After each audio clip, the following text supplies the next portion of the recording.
All right, welcome to another episode of Warrior versus Zombie. And today, as always, I have an amazing warrior guest for you, June Carpenter, and I'll come back to her in a second.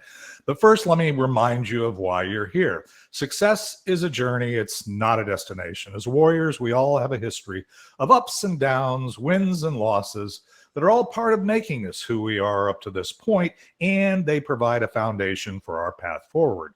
We all battle our inner zombie as well as those zombies in our world. And in each episode, I interview warriors who are aspiring leaders from all walks of life, entrepreneurs, artists, health practitioners, business owners, literally any inspired leader that has a story to tell.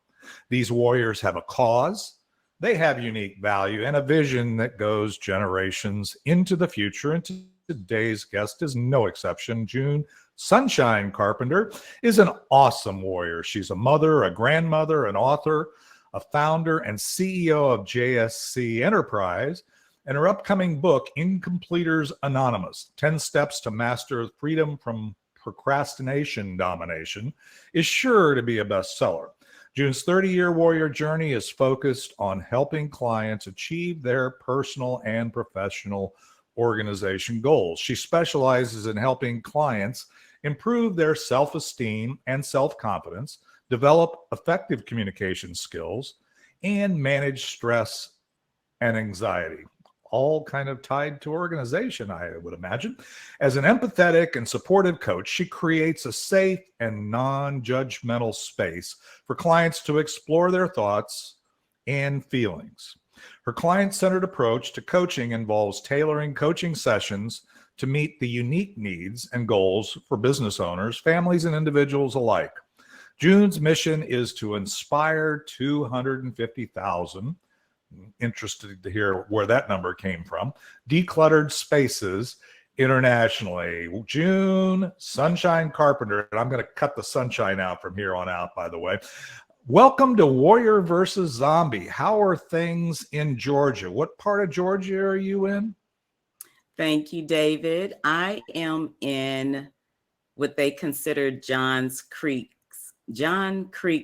Georgia, which the post office declares it as Duluth, Georgia. And Okay. that's about 45 minutes north of Atlanta. Okay.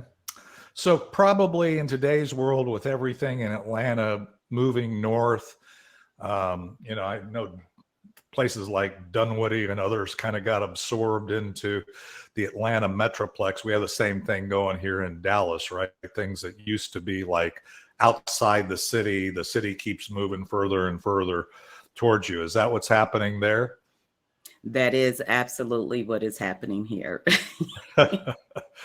Yeah, it's a state of the world. Yeah, I've been to Atlanta.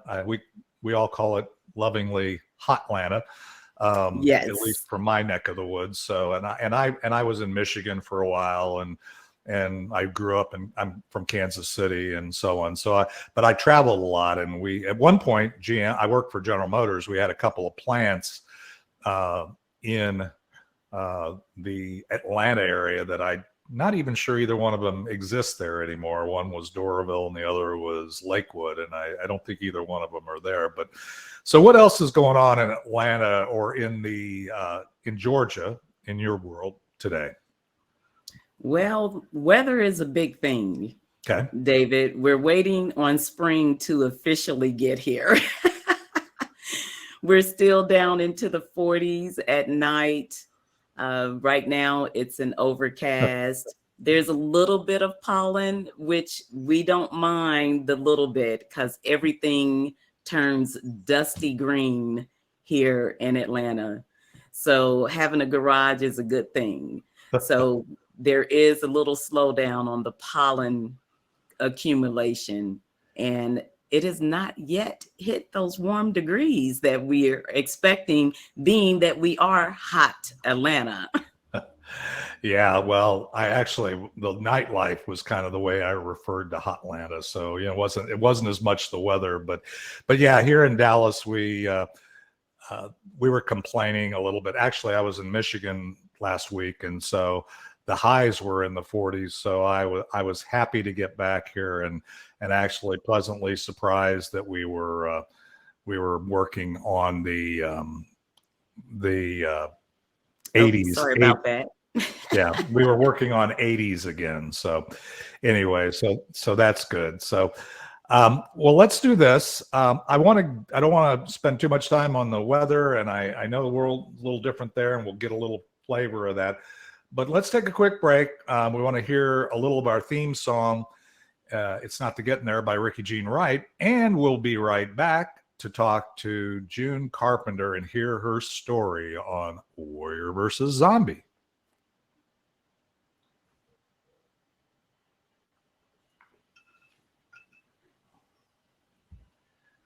All right, June, we are back. And so as I said before the break, let me hear about your story. How did you get from where you started? And I know we've both got a little journey behind us. So I want to hear how you got from where you started to where you are today.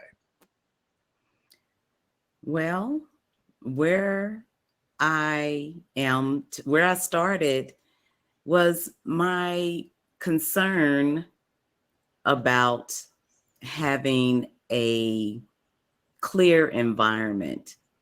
I noticed that emotions get high. There's moodiness, there's arguments, and it became very important to me that it matters that our environments are in a stable situation where we can be less concerned about everything going on the outside of us. And we can really be in a relationship with each other, really be present with each other instead of being worried about a piece of paper, a cup, something on the floor, and the proverbial, it's time to go, and we cannot find the keys. I can relate to that, by the way. That's I developed one of the most fundamental things I learned, and we'll get and talk about organization a lot in the next segment. But all I can say is those kind of wastes of time or use of my most valuable asset, which is my time, were a constant frustration to me. But anyway, so tell me, where did you start this journey? Give me a little bit of your history, June. Where did you begin? Where did you begin that journey? Not just in the organization space, but in your life. Tell me a little bit about your life and how you got from where you started till today. Well, I started in life in Indianapolis, Indiana. Okay. Growing up, I graduated from high school, had a few children along the way, and went into corporate America and had my first corporate job when I was 20 and stayed there for 10 years. And I became very uninspired, should I say? Sure. There were a few things that were taken away, such as education.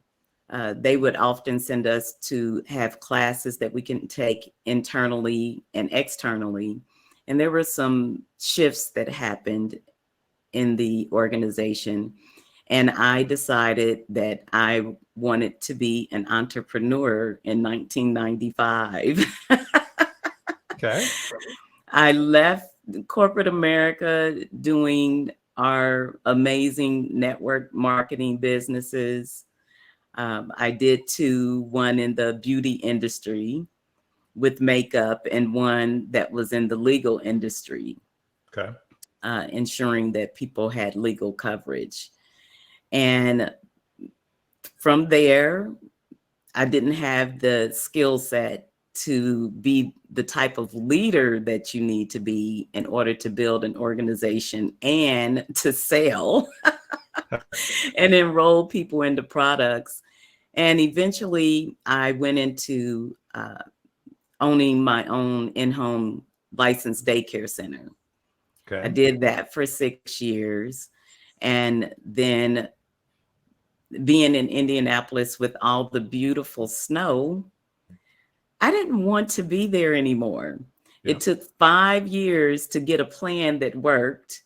And my oldest daughter, she was in the Army Reserve for 7 years, and she decided to go active duty. And we were actually stationed in the state that you are in, David. I lived in Killeen, Texas, off of Fort Hood for 3 years. Know the area well. Yes, yes. And continued to move around, and we were there for 3 years and decided to move here, which is in Georgia, in 2008. And my 2 daughters and 5 grandchildren went back to Killeen, Texas. So I get to visit now. Oh, so you have an excuse to fly back into Dallas. Okay, so we'll have to get together non-virtually at some point, maybe. Absolutely. I would love that. I would love that. So you kind of went through in the business side of it, and you have 2 daughters, right? And 5 granddaughters, is that, or grandkids, children? I didn't get the sex on those, but is that right? I have 3 daughters. One of them is here in Georgia with me. Oh, okay. So 3 grown daughters. Yes. Okay. So your favorite is still there, right? Is that the way it works? That's probably the way that is. I only joke about that. I have 5 kids, and you work very hard to treat them all, the same, and love them all. You love them all unconditionally anyway. So it's interesting to. But I know that if your daughters are listening to your podcast now, they're going to say, "Oh, okay, so she's the favorite one." Okay, no, I'm not trying to cause trouble. So tell me about that path. Okay, so what I'm hearing is you started in Indianapolis. You did a couple of network marketing types of businesses, which a lot of people are easy entry in. They're not as hard a lot of times as being an entrepreneur. It's more of an intrapreneur type of thing in my assessment. And by the way, I do understand that world quite a bit. And I will just say that yeah, a lot of people miss the fact that it's still a business. You still have leadership. You still have to know where you're going with it and set goals, and then be willing to invest and learn the things that you didn't know as an employee or a consumer when you go into those particular things. So I get all of that. Tell me about, your personal journey there with your kids and your life, and any zombies that occurred in that space, or, I mean, you actually hit on a couple of things, I think, that are natural breeding grounds, if you will, for zombies when you start down a path and it doesn't quite work, or you determine that you can't count on the corporate gods to take care of you, and some of them think they're gods, but we won't go there. But so tell me about that. Zombies indeed. So of course, raising daughters, and I raised my daughters as a single mom majority of that time. Mm-hmm. There were the conflicts of what's important. Of course, for me, it was management of household. For them, it's spending time with family and friends. And of course, there's the schoolwork.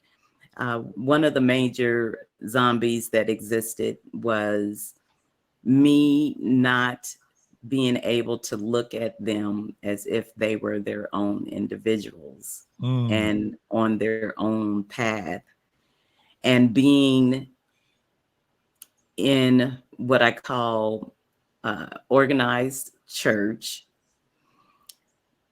It was a process of me pushing I don't want to say beliefs, but the ideologies upon them. And then I was afraid for them to grow up. very afraid. So my protection instincts were in overdrive. Fascinating. Yeah. They were in overdrive. And of course, that caused some rifts between us. And there came a time where there was this thing that I did, which got me into the emotional management and really understanding anxiety. Mm-hmm. I used to leave the VCR or the camcorder running all day just to capture moments of them, of myself. And I happened to catch myself with this interesting look on my face when I would speak to them, i.e., yell. And I didn't like what I saw in the mirror, David. When I played those recordings back, I didn't like who I saw. I saw a mother who, the look I saw in my eye, and this is how I share it with my other parents when I work with them on how they interact with their young ones, is I had a look of disdain in my eye. When I would speak to them. You know, it was all about order. I was very militant in what my expectations were and how I ran the house. Right. And once I saw that, that's when I decided that I was going to work on my emotional, how I expressed myself, and to open up and really look at them as their own individuals. So at that time, I began to really understand who they were and understand the eyes that I was looking out of that was just playing these roles of parent, child. And it was so much more available. So much more available. Well, that's pretty powerful. I mean, there's a lot of lessons there. I mean, and I can see in my own mind, and by the way, my superpower is connecting the dots. So when I'm listening to you, I'm thinking about, okay, where did she end up and where's she going and so on. And then I can see how that zombie of control, that zombie of basically seeing the world through your eyes and not through the eyes of, in this case, your children, how that could actually segue very well into understanding that when you're organizing, you're trying to organize your life with your kids in your home and trying to find some balance there that both accommodates you and accommodates your children while giving them the space to be who they are and realize that as they progress, obviously when they're children, but when they get to be adults, they have their own set of priorities. I think sometimes our government forgets that because they want to treat us like children, that we aren't smart enough or capable enough to make decisions, and we aren't all going to make the same decisions, and we're not all going to see things the same way. So it's a very important warrior lesson, life lesson that we all need to appreciate, that they're looking at things through their filter. And so that can be a challenge. And it can also be a learning if you really are as self-aware as it appears that you are, and you're taking that forward in your warrior journey. I love that. So tell me, in your process of working and with the kids and understanding and getting some discovery yourself and realizing that communication, I love that part too. Communication, before this podcast, I said, be sure and smile, because, I don't want people thinking you're mad at me because we're here, and if they look at the replay, but the important thing is that we communicate more than just with our words. I mean, maybe we have an elevated volume because we're upset, but even when we're not upset, if we're not careful, our nonverbal communications can send a message that we aren't really intending to send. So that's also another overcoming or zombie that I think some of us need to be aware of, because again, zombie is a metaphor. It's a metaphor for moving forward, not in your own intention, but in fact reacting or letting your zombie brain, as I call it, or it could be, your reptilian brain or whatever that's protecting you from pain, drive your actions forward, which doesn't lead us to a place usually that is better than where we are. So tell me a little more. So what other type of zombies, challenges did you experience along the journey as you then started to take those family learnings into your entrepreneurial journey that you're on? Wonderful question, David. More zombies were in managing myself, time, and what I did with my time. Mm-hmm. So I had this habit of watching soap operas. And I found out that it was robbing time and attention and creativity. So I had these desires of even writing books back then, but I couldn't find the space and the time to focus on writing. So I found out there were a lot of important things as far as having rituals, routines, schedules, making time for the people in my life that I wanted to spend time with. And of course, vegging out, in front of the TV has some health, there's an impact on health and mobility. I winded up gaining quite a bit of weight, mm-hmm.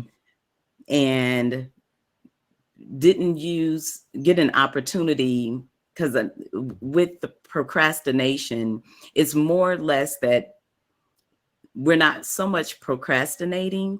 It's just we don't have the clarity, the information, and the knowledge to move forward powerfully, or to be able to integrate and implement the action and the steps that are needed to get the results that we want. So, yes. Yeah, I can see that. And frankly, it really is one of the things that I find, even I'm not into necessarily organization, but I do have attention deficit. I have diagnosed with ADD. Therefore, organization and lack of distraction in my world is critical to me being able, as you put it, move forward in a very definitive and powerful way, right? You're not wondering, should I do this? Should I do that? You're not seeing this. And that's one of the things. We get distractions on our calendar. We find things that really are triggered by our zombie brain, that search for dopamine. Some people are doing it now with, it's easy to understand, drug addicts, you can understand how that can happen, or alcohol, or, whatever the addiction might be. And we label those and say that's bad. But when it comes to things that kind of the zombie horde, as I call it, accept as normal, we don't realize that they're stealing our most valuable asset, which is our time. Organization and going along the journey, as I'm sure you will talk about when we get into the next segment, is more than just your space. Your space provides space. Your calendar, as I always say, makes space. Your ideal day. I live a version of my ideal day every day. And that means I have to do time blocking. I have to say, I now have a time block to do this podcast with June. I now have a time block to be available to my children. I have a time block. Obviously, things happen that you can't anticipate, but for the most part, you're making space, margin, if you will, in your life, which is your time, your money, your space, to actually function in the way you intend to. Does that resonate with you? Absolutely. Absolutely. And that's all in the whole process. Is internal and external. You know, we can see things with our eyes, but how often do we scan ourselves internally to see where there are deficits occurring? Do we go on a path of, excuse me, of increase, like really making investments and deposits that have great benefits afterwards? So yes, absolutely, that makes sense, because we can get lost. I call it drifting. We wind up drifting through our day and look up, and we didn't get one half of 4 of the things that we had on our time block to get done today, because we're constantly distracted. And that's actually one of the chapters in my book that I call the Reformation of Distractions. And it's an opportunity to really get an inside look of where those distractions are occurring. Because like you said, otherwise it's like, this is just normal. This is what I do every day. And we don't get an opportunity to really look at the impact that is occurring. We look up 10 years later and something really isn't working that was blaring red blinking lights at us saying, stop, don't go that way. But of course, you know, it's the reptilian brain, you know, it's the zombies. We really are sucked into, and this is just metaphorically, right? Right, of course. We're sucked into what seems normal and what seems standard. And then it's the dopamine. It's not much dopamine that's given in doing the mundane things or being where it is that we say we're going to be. We get more of a rush being late, right? Yeah, unfortunately, that's the behavior pattern that I often get frustrated. Well, let's do this. I think we're kind of into today and the focus. If we miss something about your journey that is triggered in the next segment, feel free to bring it back. But let's take another break. I want to hear a little more of our theme song for the audio audience of "It's Not the Getting There" by Ricky Jean Wright, and we'll come right back and we'll talk about why you're doing what you're doing today and the value that you see yourself providing and so on. So let's take a quick break. We'll be right back with June Carpenter and Warrior versus Zombie.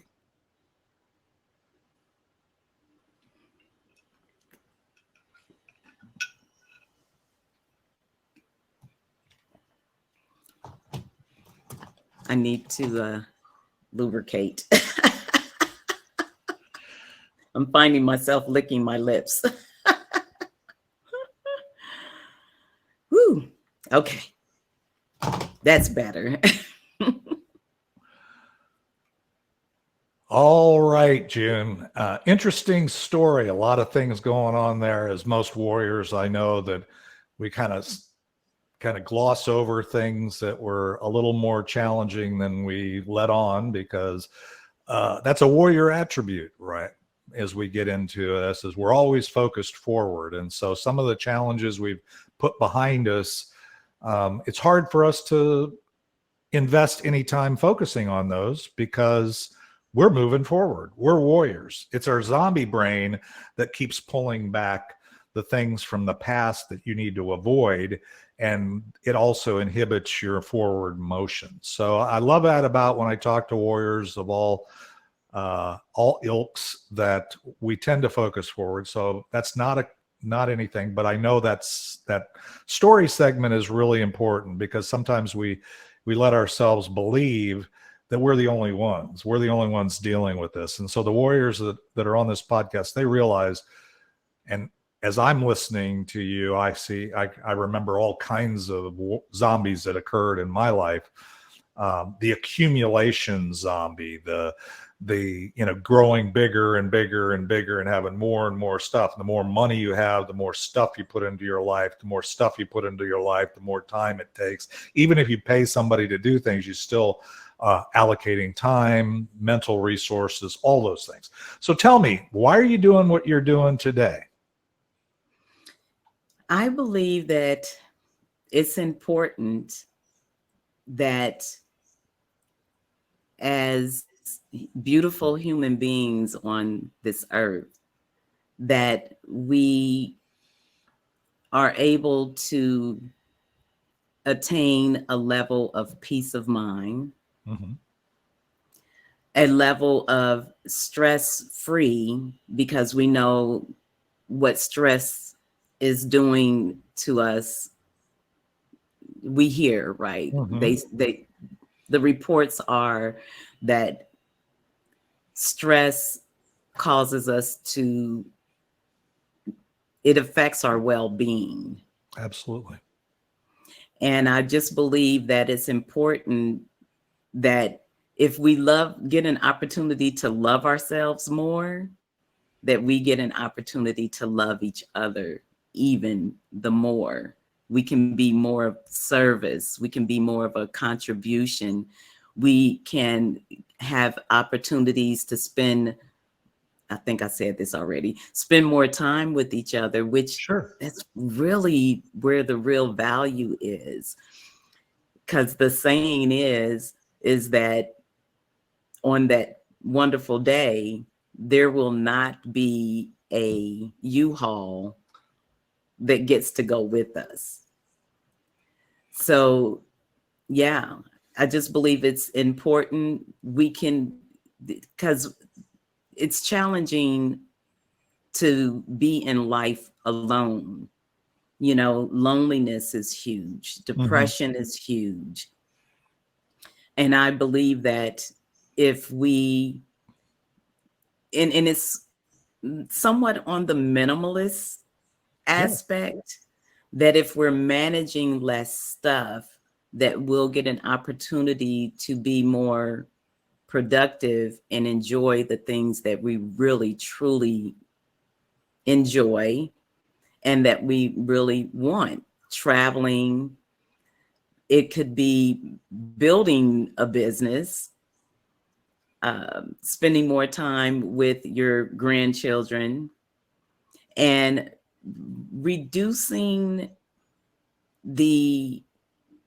one of the things that is on the brink, that has been here all along, is that we don't have enough financial stability to live on when we're in a long life situation. And there's just a lot of hardships and suffering that come. And I really want us to be in a suffer-free space as much as possible. I just think we can be able to enjoy life more with less. So what I'm hearing is your why is a lot of making that space for people to appreciate and be present. I'm going to use my words, in the life that they're in. That includes, that's the thing. One of the things I find, and I say this over and over to the ad nauseum, if you will, to people in my life, because I learned this too late to really appreciate as much as I do today. And that is that you should never view time as something to waste. People know that, right? But you should never use the word, and you've used it a few times, and I'm not being critical here. I'm just saying you should never spend your time. That's a consumer mentality. Your time, in my world and what I teach, is your most valuable asset. It is the only thing that none of us have more of than the other person. You can leverage it, you can invest in it, you can do things that give you a return on investment of that time. You can get more time or more space, if you will, by investing your time in the right things. And so you mentioned one in your story about the TV and media and those kinds of things. That's a big zombie. That's a big time suck, as a lot of people say. And it's a way to waste and or spend, but a lot of people spend their time because they've put themselves in a position really to not be able to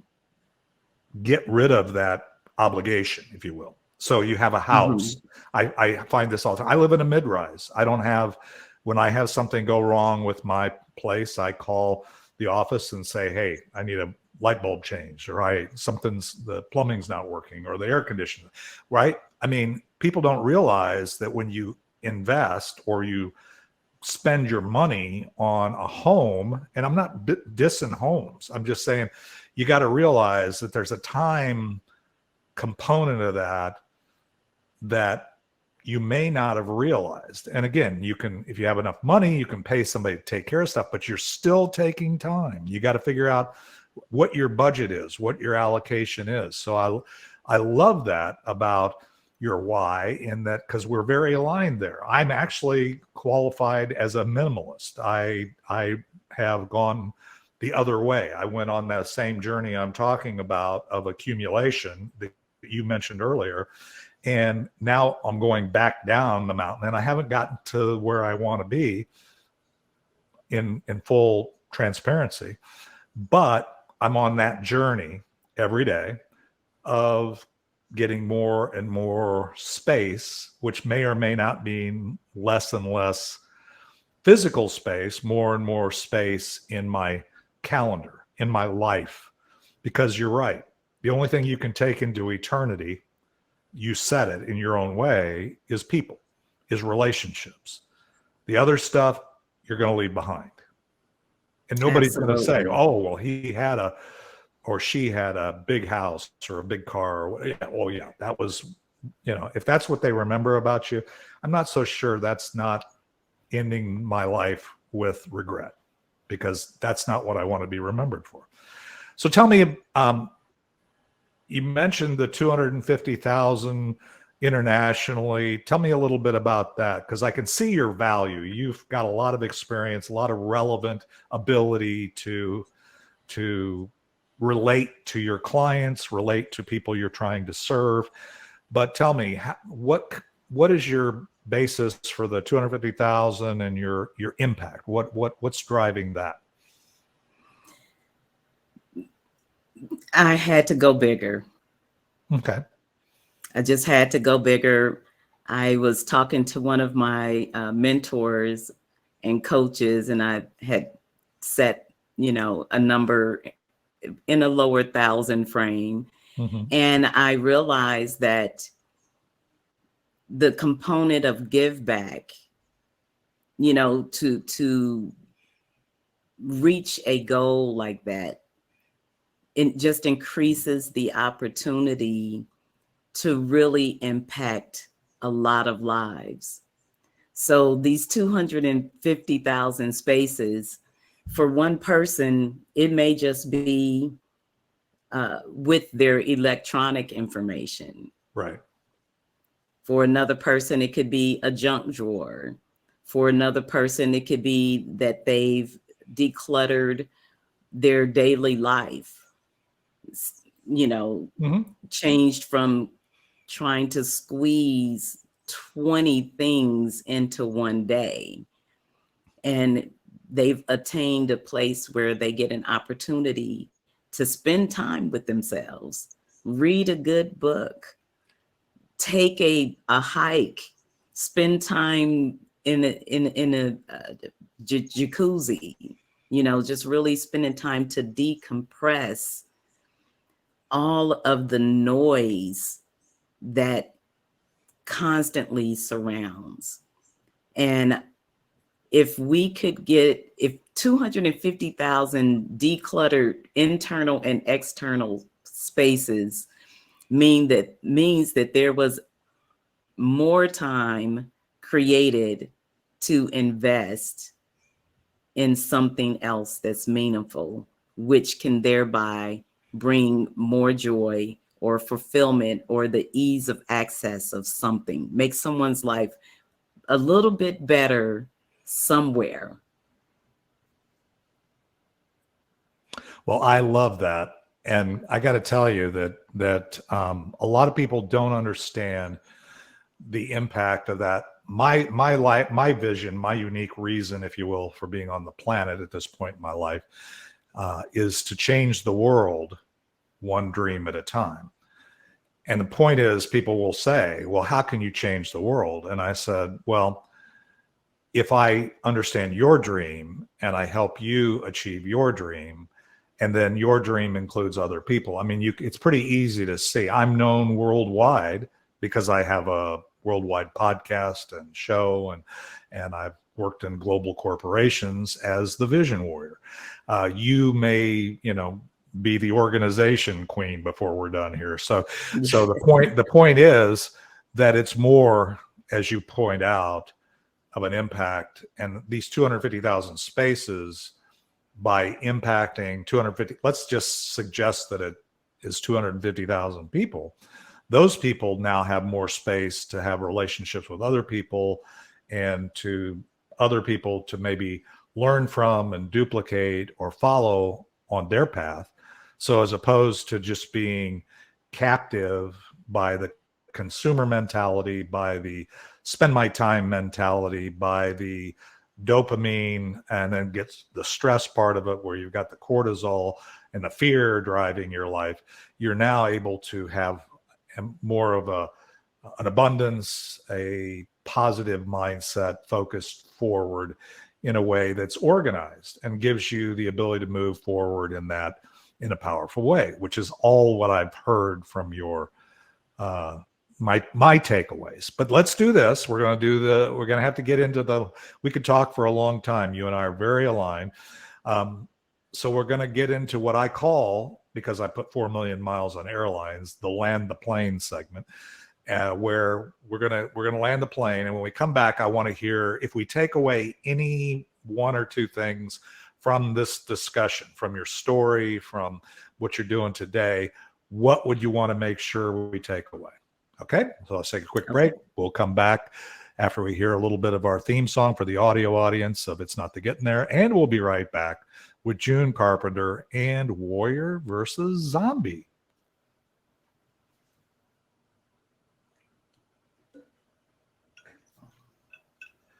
Well, June, it's been a lot of fun. I've learned a lot. You've given me a lot of things to contemplate as I'm looking at my own life. But as I said before we took the break, if we take away anything from this discussion, what one or two things do you want to make sure we don't miss? I would say that it's to seek balance, David. Seek balance. Review what is going on in your atmosphere, in your daily, and make it a priority to find ways to discover, because some people haven't had, it's been chaos their entire life, and it delivers, it's an addiction to chaos. Mm-hmm. But to make balance a priority.